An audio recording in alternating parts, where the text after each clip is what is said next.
It is prime property that is attracting an increasing number of people every year. Innovation District Park is the centerpiece of land freed up with the 195 relocation more than a decade ago. On a recent Sunday, thousands of people flocked to the Providence Flea on the east side of the river, and hundreds more strolled on the west side, or stopped by the Guild for a craft beer. But the commission that oversees the 7-acre park wants more. A permanent pavilion on the west side of the Providence pedestrian bridge. One of the recommendations was a freestanding pavilion that would include public bathrooms, that would include support space for park operations, and would include some permanent food and beverage service. Caroline Skunik is the executive director of the I-195 Redevelopment District Commission, which has plans for a $4 million, 4,000 square foot building financed by the taxpayers. She said the idea of having some type of structure dates back to the original plans for the park.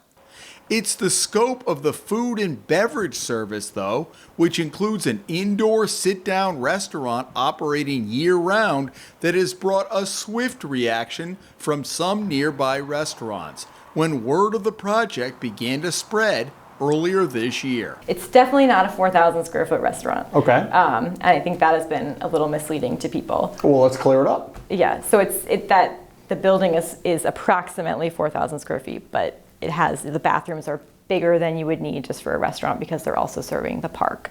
It has separate space for park, a small office. It has janitorial space for the park, different things like that. It still doesn't sit well with restaurant owners we spoke with. If someone can get something right there, they're not going to venture out. Juliana Fonseca owns Jeff's, the iconic sandwich shop on South Main Street. It is a block away from Innovation District Park. And so that's what I kind of see happening with this food pavilion is it's a one-stop shopping. They go there, they don't have to go anywhere else. They don't even have to look anywhere else. I think that adding in more people, more competition, a big structure is taking away from what really makes Rhode Island what we are. We're a group of small businesses that are just trying to get by. How is it that everything else gets trumpeted by 195, but an investment of that scale was quietly put in until they announced there would be an architect's meeting so we could talk to an architect about what the color of the walls would be? Bob Burke has owned Pot à Feu on the west side of the park since 1986.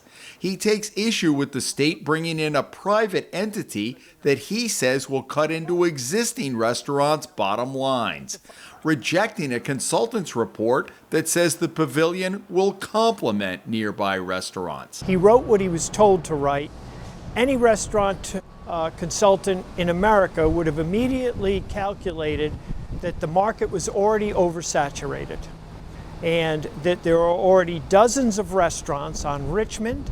There are restaurants on Wickenden, there are restaurants on South Water, on South Main, all through the downtown district, all within easy walking distance of this site, and any restaurant consultant who could not do that simple calculation does not belong in the business. Burke also questions the financing.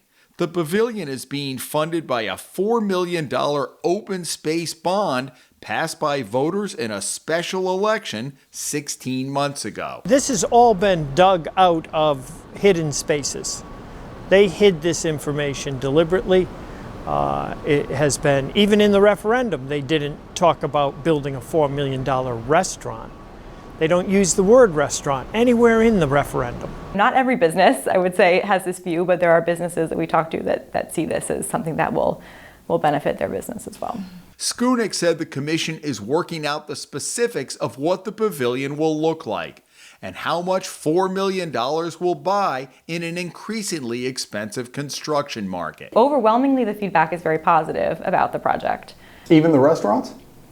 Yeah, I'd say not all the restaurants, but a lot of the restaurants do see it as a positive thing. A lot of people are interested in operating it, so a lot of the conversations that we've had, people have said, this sounds great, how can I be considered as an operator? There are restaurants that recognize that adding infrastructure like this, an investment like this, will bring more people to the surrounding area, which will be good for their business too. And that is what experience has shown has happened in other locations. The $71,000 consultant hired by the commission points to other cities where similar projects have worked. They made the comparison, Madison Square Park in New York, Brooklyn Bridge, Center City, Philadelphia, Detroit, that this is a place where this model has worked. Those are absolute fallacies. They're not apt comparisons because of the fact that the number of people in those cities who do not rely upon cars. Rhode Islanders drive to restaurants. It's that simple. The restaurant owners say the 195 District Commission has not addressed one of the biggest challenges for the people who patronize their restaurants: parking, which is only worsened with the installation of a bike lane along South Water Street that eliminated dozens of spaces. I mean, I'm here early in the morning, and by 10:30, 11 o'clock, every spot is taken for the entire day. So I don't know where else they would park. There's not really a lot of parking on the other side either. Would you admit that or acknowledge that parking's an issue around this whole area? We are doing a parking study right now, so I don't want to answer that right now because we're going to have the results of the parking study very shortly on the east side, and then we'll be starting a parking study on the west side.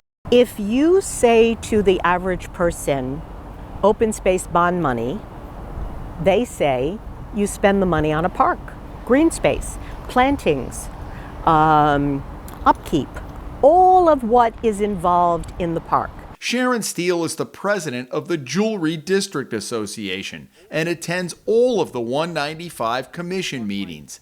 Steele said what is being discussed now was not detailed in the months leading up to the bond vote. They talk about takeaway food, they talk about restrooms, and they talk about a maintenance building, if you actually read the language.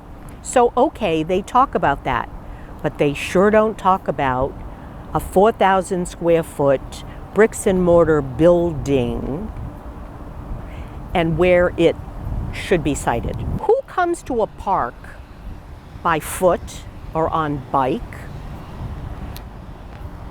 with the anticipation or planning to go to a sit-down restaurant? Jeff's has been around for over 50 years, and so I hope to be around for another 50 years. And I just hope that the people that are investing in this and want this to go through, that they realize the whole picture and really what's going on outside of that small space that they're building this pavilion. No one would put their private money into this. This is only an insider deal that if the state will pay for the building and the state will pay for the build out and somebody gets to come in and fail with the state's money, it's other people's money, and they're more than happy to take that money and take the gamble, because it's not really a gamble, is it? Did you get any of that feedback that all these restaurants who have gone through the pandemic and are now just trying to struggle, that this is a building that's being built with taxpayer money that's going to be in direct competition, not a complement? Have you heard that from any of those restaurants? I have heard that, and I would say we are focused on doing what's best for the park right now, and that is adding infrastructure to the park. And I think this will be transformative also, and I think it will be overall very positive for the community and for what we're trying to do. In Providence, Jim Hummel for the Hummel Report. Yeah.